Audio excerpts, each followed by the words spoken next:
Hello guys, अस्सलाम वालेकुम। मेरा नाम इंतज़ार मेहदी है और आज हम कैलकुलस के टॉपिक फंक्शन को डिस्कस करेंगे। और गाइस ये मेरा फर्स्ट वीडियो है और पूरी उम्मीद हूँ कि आप अगर वीडियो आपको पसंद आता है तो आप लाइक भी करेंगे, शेयर भी करेंगे और मेरे चैनल को सब्सक्राइब भी करेंगे। तो हम कैलकुलस को डिस्कस करेंगे। सबसे पहले कि कैलकुलस होती क्या है। तो कैलकुलस के अंदर बुनियादी तौर पर हम किसी भी चीज़ की मैं यहाँ बुनियादी तौर पर वर्ड यूज़ करूँगा, किसी भी फंक्शन की हम जब कोई भी फंक्शन या कोई भी क्या कह सकते हैं कि जब बॉडी मूव करती है तो वो जो एक फंक्शन बनाती है हमारे पास कर्व की सूरत में या किसी सूरत में फंक्शन बनाती है, वो उसकी जो चेंजेस होती हैं undergoes to change, continuous change, हम उस चीज़ को कैलकुलस के अंदर डिस्कस करते हैं। और इसके अंदर 2 या 3 मेजर चीज़ें आ जाती हैं। एक आता है हमारे पास उस कर्व के ऊपर जो हम टेंजेंट ड्रा करते हैं, उस टेंजेंट को हम डिस्कस करते हैं। और उस कर्व का जो नीचे जितना भी एरिया होता है, एरिया अंडर द कर्व, हम उस चीज़ को डिस्कस करते हैं। और इन दोनों का आपस में रिलेशन भी है, ठीक है। इन दोनों को आपस में रिलेट भी करते हैं, टेंजेंट को, ठीक है। टेंजेंट उस पॉइंट पर, tangent at the point of the curve, ठीक हो गया। और उस कर्व का जो नीचे वाला एरिया है, ठीक हो गया, हम उसको जिस तरह ये फिर फर्ज करेंगे, ये हमारे पास एक्स वाई प्लेन है और ये हमारे पास एक कर्व है। और ये फिर फर्ज करेंगे, ये एक हमारे पास ये टेंजेंट है, ठीक हो गया। ये हमारे पास है, उसके ऊपर टेंजेंट है। और ये वाला जो नीचे वाला एरिया है सारा, ये तो ये टेंजेंट हो जाता है हमारे पास और ये एरिया हो जाता है, ठीक हो गया। इन दोनों को डिस्कस करते हैं, इन दोनों की प्रॉपर्टीज को डिस्कस करते हैं और इन दोनों को आपस में रिलेट भी करते हैं। तो ये सारा हम कैलकुलस के अंदर करते हैं। जैसा कि आप जानते हैं कि ये जो चीज़ है टेंजेंट, बेसिकली इसी से ही डेरिवेटिव का कॉन्सेप्ट आता है। और ये जो हमारे पास एरिया है और हम इनफाइनाइट्स करते हैं, जो हमारे पास हम जो कि हम रेक्टेंगल्स बनाते हैं इसके नीचे, और इनफाइनाइट रेक्टेंगल्स हम बना दें तो हमारे पास ये इंटीग्रेशन का कॉन्सेप्ट में चला जाता है। तो बेसिकली कैलकुलस के अंदर डेरिवेटिव और इंटीग्रेशन या इनके दरमियान जो ताल्लुक है, हम इस चीज़ को डिस्कस करते हैं। और किसके ऊपर डिस्कस करते हैं? हम बॉडीज़ के ऊपर डिस्कस करते हैं। बॉडी जो मूव करती है या बॉडी जो कर्व बनाती है, उस कर्व के ऊपर डेरिवेटिव्स और इंटीग्रेशन को हम इस कैलकुलस के अंदर डिस्कस करते हैं। ये बुनियादी कॉन्सेप्ट है इसका। हम समझेंगे कि होता क्या है फंक्शन। सबसे पहली बुनियादी बात यह है, हमने जहाँ भी जिक्र किया कि फंक्शन का, तो फंक्शन होता क्या है। फंक्शन आपने जब वर्ड सुना है तो आपके जहन में बहुत सारे फंक्शन आते होंगे। लाइक मैं बात करूँ कैलकुलेटर की, कैलकुलेटर भी एक फंक्शन है, ठीक हो गया। इसी तरीके से आप मोबाइल के फंक्शंस यूज़ करते हैं। आप कहते हैं कि मोबाइल है, इसकी बहुत सारे फंक्शंस है, मैं यूज़ कर रहा हूँ। इसकी बहुत सारी एग्जांपल्स आ सकती हैं। लेकिन मैथ के अंदर फंक्शन क्या होता है? मैथ की तरफ जाने से पहले मैं आपको जो आप डेली लाइफ में फंक्शन यूज़ करते हैं उस तरफ मैं आता हूँ थोड़ा।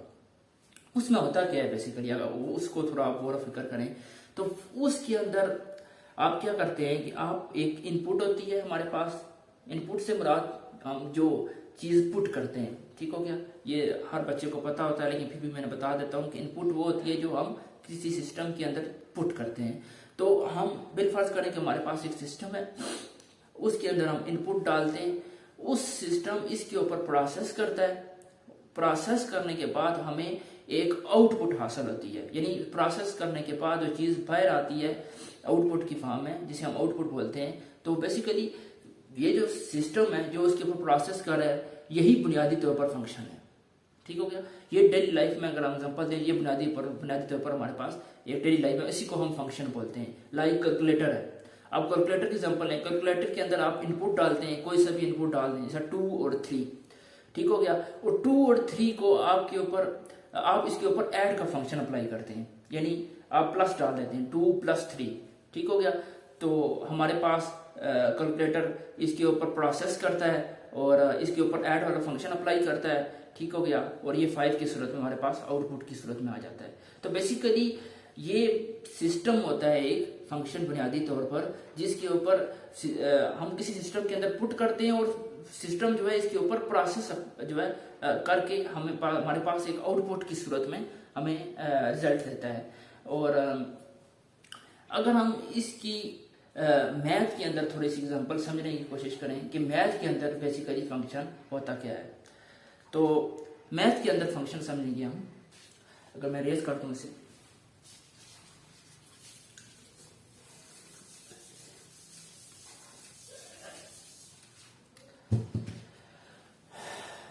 मैथ के अंदर फंक्शन क्या होता है, जो फंक्शन की डेफिनेशन होती है, अगर फर्ज करें कि हमारे पास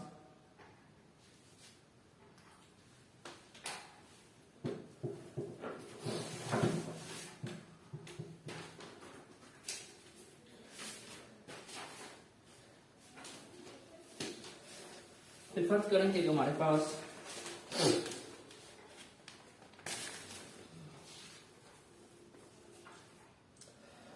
इसकी डेफिनेशन अगर हम इसको लिखें, डेफिनेशन लिखने के बाद हम इसको डिस्कस करेंगे। Let A and B two non empty set,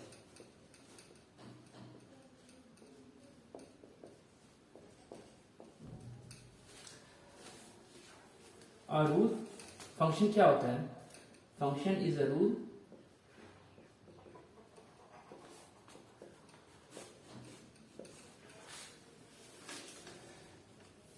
from, या f लिख दें, function f is a rule from a to b if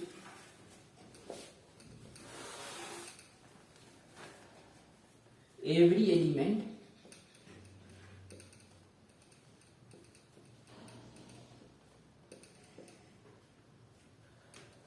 ठीक है, if every element from A is associated with exactly one, या आप क्या बोल रहे हैं, यूनिक एलिमेंट ऑफ बी,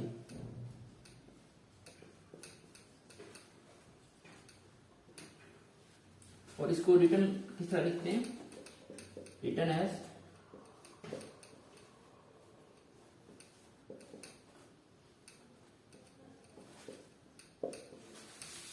ये बेसिकली डेफिनेशन है फंक्शन की।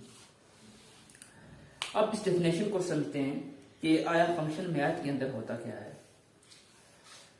अब गौर से पढ़ें, सबसे पहले तो ये चीज है कि आप समझने होगी कि फंक्शन बेसिकली हमारे पास दो सेट के ऊपर अप्लाई होता है। ए और बी हमारे पास कोई भी दो नॉन एम्प्टी सेट्स हैं, ठीक हो गया। दो सेट्स के ऊपर फंक्शन अप्लाई किया जाता है और बेसिकली फंक्शन दो सेट्स के रिलेशन को ही शो करता है, इन दो सेट्स को रिलेट करता है। तो हमारे पास ए और बी हमारे पास कोई भी दो नॉन एम्प्टी सेट्स हैं, ठीक हो गया। दूसरी चीज इसके अंदर बिल्कुल वही जो मैं आपको पहले भी बता चुका हूँ, जो मैंने थोड़ी सी रियल लाइफ की एग्जांपल्स दी थी कि फंक्शन जो हमारे पास एक रूल है, ठीक हो गया। फंक्शन हमारे पास एक रूल है, जिस तरह कैलकुलेटर एग्जांपल दी थी वहां प्लस एक हमारे पास रूल होता था। प्लस क्या था, फंक्शन था, ये दो नंबर्स को ऐड कर रहा था, एक रूल था, ठीक हो गया। तो फंक्शन हमारे पास बेसिकली एक रूल रहता है, ठीक हो गया। और रूल क्या करता है कि जितने भी आपके सेट ए के एलिमेंट हैं, ठीक हो गया, सेट ए के एलिमेंट है वो देखें, एवरी एलिमेंट फ्रॉम ए, जितने भी एलिमेंट हैं सारे के सारे सेट ए के जितने भी सारे के सारे एलिमेंट हैं वो एसोसिएट कराता है, ठीक हो गया। किसके साथ एसोसिएट कराता है, एलिमेंट ऑफ बी, बी के एलिमेंट के साथ एसोसिएट कराता है। और एक और चीज साथ इसकी मेंशन है कि यूनिकली एसोसिएट कराता है, देखिए एग्जैक्टली वन एलिमेंट। तो बेसिकली इसके अंदर दो कंडीशंस आती हैं, ठीक हो गया, कि अगर हमारे पास ए और बी कोई दो सेट्स मौजूद हैं नॉन एम्प्टी, तो हम उनके ऊपर कोई फंक्शन डिफाइन करते हैं, तो फंक्शन एफ उसी सूरत में फंक्शन कहलाएगा, ठीक हो गया। वो जो हम इसके ऊपर डिफाइन करेंगे, कोई रूल डिफाइन करेंगे, वो रूल उसी सूरत में फंक्शन होगा कि जब हमारे पास एफ के ए के जितने भी एलिमेंट्स हैं, ठीक है, सेट ए के जितने भी एलिमेंट्स हैं वो सारे के सारे सेट बी के साथ एसोसिएट करने चाहिए। दूसरा कि वो जो एसोसिएशन है वो यूनिक होनी चाहिए, तब हम कहेंगे कि वो फंक्शन है। हम एग्जांपल की मदद से इसको समझते हैं।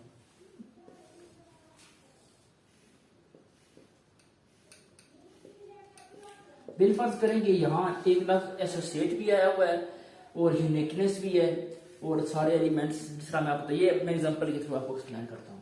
बिलफर्ज करें कि हमारे पास सेट ए है, इसके अंदर मैं ले लेता हूँ जी ए बी और सी। इसी तरीके से सेट बी है, इसके अंदर मैं ले लेता हूं 1 2 3, ठीक हो गया। अब फंक्शन बेसिकली करता क्या है कि बिलफर्ज करेंगे ए बी सी और ये बेसिकली रूल है, फंक्शन है 1 2 3, ठीक हो गया। चलिए मैं इसको हटा देता हूं। अब देखिए पहली कंडीशन क्या है कि जितने भी एलिमेंट हैं इस सेट के, यानी सेट ए के, ये ए सेट है और ये सेट बी है, ये सारे के सारे एसोसिएट करने चाहिए। एसोसिएट करने का मतलब ये होता है कि ये इसके ऊपर मैप करेंगे। एक वर्ड होता है मैपिंग भी यूज किया जाता है, एक वर्ड एसोसिएशन भी यूज किया जाता है, ठीक हो गया। इसके साथ एसोसिएट कर रहे हैं, इसके ऊपर मैप कर रहे हैं, ठीक हो गया। तो ये जो एलिमेंट है इसके ऊपर मैप करेगा, ठीक हो गया। या अच्छा एक और चीज भी है, ये जो मैपिंग करेगी या एसोसिएशन होगी हमारे पास ये यूनिक होनी चाहिए। दूसरी कंडीशन यूनिक की हुई है। यूनिक से मुराद ये है कि या ये एलिमेंट इसके साथ मैप करेगा, जब इसके साथ अगर मैप कर गया है, इसके साथ एसोसिएट कर गया है, तो बाकी जो दो रिमेनिंग बचते हैं इनके साथ एसोसिएट नहीं कर सकता, जस्ट इसी के साथ एसोसिएट करेगा, ठीक हो गया। अगर ये एलिमेंट सिर्फ इसके साथ एसोसिएट कर गया है तो बाकी जो रिमेनिंग दो बचते हैं उसके साथ एसोसिएट नहीं करेगा। इसी तरीके से अगर बिलफर्ज करें कि आपका ये एलिमेंट इसके साथ एसोसिएट नहीं करता, इसके साथ एसोसिएट करता है, तो फिर ये जो बाकी बचते हैं ये इनके साथ एसोसिएट नहीं करेगा फिर। तो ये मतलब है यूनिकनेस का, ठीक हो गया। ये मतलब है यूनिकनेस का कि एलिमेंट किसी एक ही एलिमेंट के साथ, बी के किसी एक ही एलिमेंट के साथ एसोसिएट कर सकता है। दूसरी कंडीशन ये है कि आपके जितने भी एक एलिमेंट है सारे के सारे एसोसिएट करने चाहिए, ठीक हो गया। हो सकता है कि ये एलिमेंट इसके साथ एसोसिएट कर दे, जब इसके साथ एसोसिएट करेगा ये बी वाला एलिमेंट, तो ये बाकी जो 2 और 3 ये बचे हुए ये इसके साथ एसोसिएट फिर नहीं कर सकता। सेम कंडीशन है जिस तरह ए के लिए थी। इसी तरीके से अगर मैं बात करूं ये सी है, सी अगर एलिमेंट इसके साथ एसोसिएट करता है। अच्छा एक और बात है, यूनिकनेस इनके लिए नहीं है, यूनिकनेस इनके लिए है, सेट ए के लिए यूनिकनेस है। ये हो सकता है कि सारे के सारे सेट के एलिमेंट किसी एक नंबर के साथ एसोसिएट कर दें, फर्क नहीं पड़ता। ये ए भी अगर मैं कहता हूं कि 2 के साथ एसोसिएट करता है और सी भी 2 के साथ एसोसिएट करता है, ठीक हो गया। अगर मैं एक और एलिमेंट ले लूं डी, तो इसे भी एसोसिएट करना चाहिए, और मैं ये कहता हूं ये भी एसोसिएट 2 के साथ करता है, तो कोई फर्क नहीं पड़ता, ये फंक्शन है। क्योंकि ये देखिए यूनिकनेस की 2 कंडीशन है ना, एक तो सारे एलिमेंट एसोसिएट करना चाहिए, देखिए सारे एलिमेंट एसोसिएट कर रहे हैं। नंबर 2 कंडीशन क्या है, यूनिकनेस। ये यूनिकली एसोसिएट करने चाहिए। देखिए ए सिर्फ 2 के साथ एसोसिएट कर रहा है, एक किसी और के साथ एसोसिएट कर रहा है, नहीं कर रहा। इसी तरीके से बी किसके साथ एसोसिएट कर रहा है, जस्ट 1, एक एलिमेंट के साथ एसोसिएट कर रहा है, बी ग्रुप के साथ, अच्छा सॉरी बी सेट के साथ। इसी तरीके से सी किसके साथ एसोसिएट कर रहा है, जस्ट एक एलिमेंट के साथ एसोसिएट कर रहा है। सी देखिए सी की एसोसिएशन किसी और जगह हो रही है, नहीं हो रही। इसी तरीके से डी देखें किसके साथ एसोसिएट कर रहा है, एक एलिमेंट के साथ एसोसिएट कर रहा है, ठीक हो गया। लेकिन इसकी एसोसिएशन देखें तो ये 3 के साथ एसोसिएट कर रहा है, 2 देखें ये। लेकिन इसका मतलब ये है कि बी के सेट के ऊपर कोई यूनिकनेस नहीं है, हमने जो भी चीजें देखनी है अपने सेट ए के बारे से देखनी है। ठीक हो गया। तो इस तरह की ये दो जो कंडीशंस हैं, ये दो कंडीशन ट्रू हो जाए तब हम कहेंगे कि ये जो फंक्शन एफ है जिसके थ्रू ये एसोसिएशन हुई है हमारी, ये फंक्शन जो है बेसिकली सॉरी ये जो रूल है हमारे पास ये फंक्शन बन जाता है। फंक्शन बेसिकली एक रूल है। ठीक हो गया। तो ये रूल हमारे पास क्या बन जाता है, एक फंक्शन बन जाता है। हम इसको इस तरीके से लिखते हैं। ठीक हो गया। तो दो कंडीशन होती हैं इसके अंदर, ये दो कंडीशन आपको पता होनी चाहिए। पहली कंडीशन कौन सी है, मैं फिर उतरा देता हूं कि एक कंडीशन है कि सारे के सारे एलिमेंट एसोसिएट करने चाहिए, दूसरी कंडीशन है कि यूनिकली एसोसिएट करने चाहिए। ठीक हो गया। क्या करने चाहिए, यूनिकली एसोसिएट करने चाहिए। हम कुछ एग्जांपल्स करते हैं, इसके बाद आपको शायद बेहतर तरीके से समझ आए।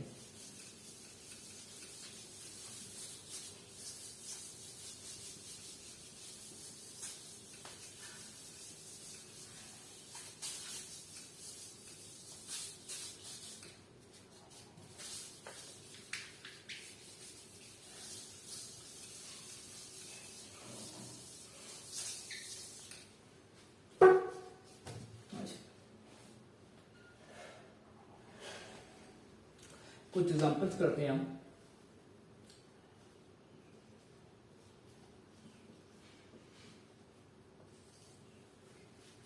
एग्जांपल करने के बाद हम एक दो एग्जांपलें फंक्शन की एक और रियल लाइफ से लेंगे ताकि आपको बेहतर तरीके से समझ आ सके। ठीक हो गया। तो